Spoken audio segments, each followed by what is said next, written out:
This case starts like so many police encounters do: calm, lawful, and completely harmless, and then spirals into a full-blown legal disaster.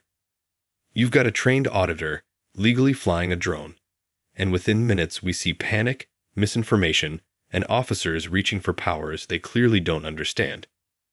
What starts as just a conversation turns into handcuffs, fabricated legal grounds, and threats of arrest. The real question is this: how does lawful behavior turn into a payout-worthy police lawsuit? And more importantly, how many of these encounters only end quietly because people don't know their rights? Just wondering, I'm recording, my body warm's on. Is everything okay? Yeah, I'm actually in control of an aircraft at the minute, so don't distract me. No, I'm not distracting you. I just want to speak to you if everything's alright. You just got an aircraft with a camera, I presume, and you're flying over a police station. Is there any reason for that, pal? Lots of reasons for everything, isn't there? Yeah, there's a reason for absolutely everything, hence why I'm asking you. You're distracting me, that's what you're doing. I might be distracting you, but I just need to speak to you, pal. You can wait, can't you? Or wait till I land it. Absolutely, yeah, go ahead. I'm not landing it right now. What exactly are you trying to record, pal? I'm just flying at the minute, mate. For the moment, the reason as to why I'm coming to speak to you, do you want me to tell you? To distract me? No, negative, that's, well, if you're distracting me now, so if I crash it into a car, it's your fault. If I'm distracting you, that's just something that's occurred.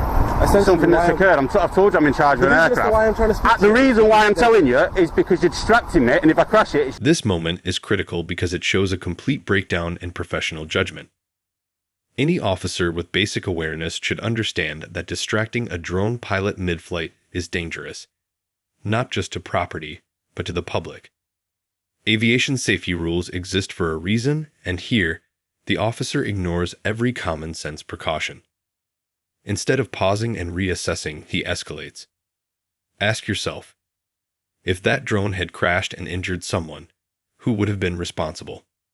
This is where poor training turns into liability, and where this case begins to tip toward a lawsuit. For what? So, I'm not speaking to you at the minute, I'm flying an aircraft. Do you want to land that down first, pal? No.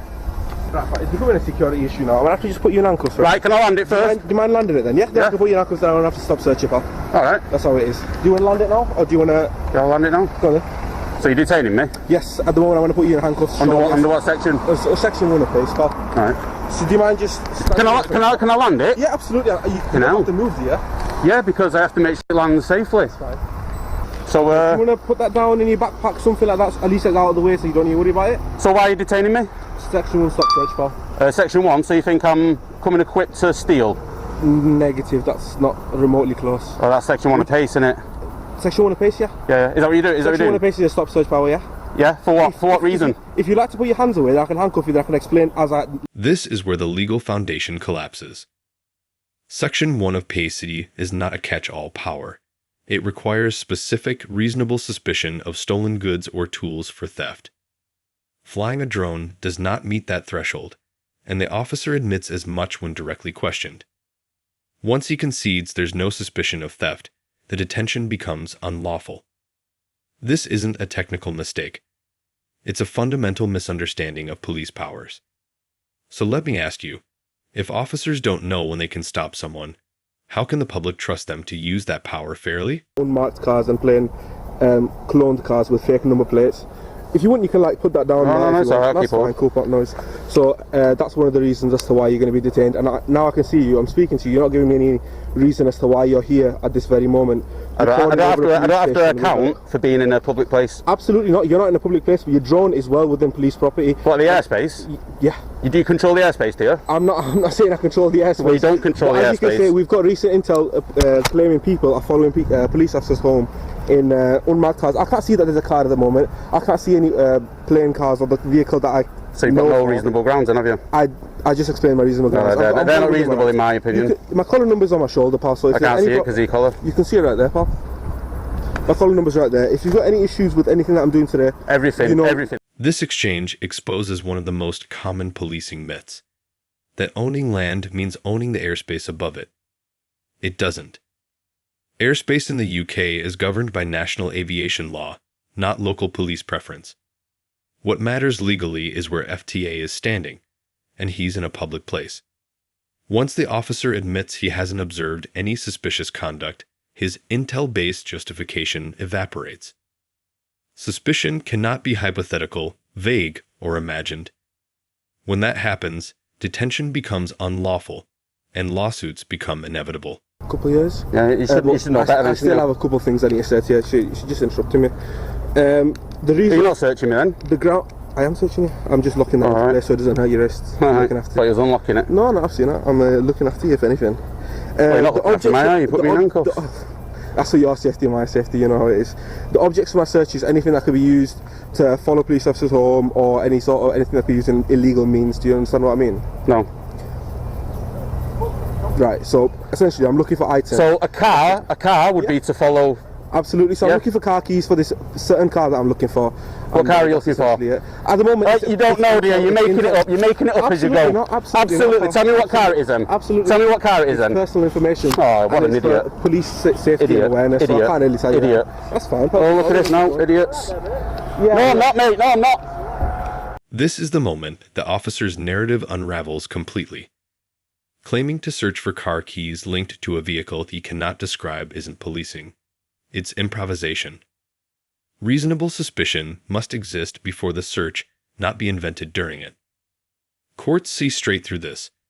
If there were genuine intelligence, there would be details. Instead, we see deflection and secrecy. This is a textbook example of post hoc justification, and it's exactly the kind of conduct that forces police forces to settle rather than defend the indefensible. He's doing it! Come over here. No, come over here. Come over here now. I'll get your equipment. Come over here now. Listen to me now. My colleague's not already explained this to you. You're now detained under Section 1 of PACE, which is the Police and Criminal Evidence Act 1984. The reasons for this are, I've got reason to suspect you're in the commission of offence by committing hostile reconnaissance in an area that's not open to the public. Right. You are going far beyond YouTubing for a YouTube video. Really? You are flying an unmanned aircraft without authorisation over a police station. Don't need authorisation. Pull that down. No, that's illegal. Straight away. It's not illegal. It's really not so illegal. I've got reasonable grounds to believe. No. I need to know. This is for religious purposes. It's not religious. Yeah, it is. You want to get a reaction for whatever YouTube video you're doing. So this is what's going to happen. My colleague's going to put your handcuffs behind your back, and you're going to get stop searched. Once that's done, let's get your details. If I don't find anything in that bag on the grounds of the search and the stop search that we do, anything that prohibited items or illegal in the commission. When the second officer arrives, instead of correcting the mistakes, he doubles down on them. Claims about needing permission from a chief constable or counsel to fly a drone are completely false. This isn't confusion. It's authority being asserted without legal backing. And pulling down someone's face covering without lawful justification crosses a clear line. At this point, the encounter is no longer about safety. It's about control. And every unnecessary escalation adds another layer of civil liability. To the public, Didn't go in. alarm. I'm not saying you did, but you flew your drone over the police station. Which isn't illegal. Let me explain to you now. You need authority to be flying an unmanned aircraft like that over 120 metres high in the sky, which is 400 feet. I didn't go over 120 metres. Well, we need to ascertain that. Yeah, so what's going to happen now is you're going to give my colleague your details in a minute. We're going to stop search you under Section 1 of PACE 1984. Once that's done, we'll P&C you, find out who you are, and what I suggest you do is you really think on about the behaviour you're committing. I get there's people like auditors, I get there's people that are interested in police stations, but you have not got permission off the Chief Constable of Greater Manchester Police or the Council to be filming this police station intrusively in an area that's clearly not open to the public. So at the moment, you're being detained for a stop search. Once that's been done, we will... The threat to use Section 50 of the Police Reform Act is desperation, not law enforcement. That power applies only when someone causes harassment, alarm, or distress to the public, not to officers who are upset they're being challenged. Here, the officers created the confrontation, escalated it, and then tried to criminalize the reaction. Courts are crystal clear on this point. You cannot provoke a situation and then punish someone for it. That's why this case never stood a chance in court. Let me explain to you now. You do, because let me explain something to you now. If you do not, under Section 50 of the Police Reform Act, I'm going to arrest you, take you to police custody, and live scan your fingerprints, get your photographs and DNA to find out who you are. Because you've caused several members of staff in here. Let me finish speaking. Listen, you've caused You've gone a level beyond filming the front of the gate of police station. You've flown the drone around the police station, and my colleague saw you doing it from a top window in this building. This colleague stood here. For that reason, I can be satisfied now that you've gone beyond the level of causing harassment, alarm and distress to colleagues in here. So you give me those details. If you don't, that's fine. We'll take you to police custody and we'll find out who you are there. On one condition. It's not under condition. That's what's going to happen. I want my phone recording you saying that, that I have to. No, we've got body cam. No, because I'll never get hold of that. Yeah, you can. No, I've tried it before. I don't get it. Well, ultimately, mate, listen to me now. You've got 5 to 10 seconds to make a decision. If you don't, I'm going to take you to police custody. Following the search, we're going to carry out under Section 1 of PACE 1984. Right, search me first, then. This case is a perfect example of how unlawful stops turn into expensive mistakes. We saw an illegal detention, an unlawful stop and search, fabricated grounds, misuse of police powers, and threats that had no legal basis. The result was predictable. The police force settled because the law was not on their side. FTA walked away vindicated, proving once again that rights don't disappear just because someone wears a uniform. If you found this case as shocking as we did, hit that like button, share your thoughts in the comments, and don't forget to subscribe for more jaw-dropping police lawsuits and body cam breakdowns.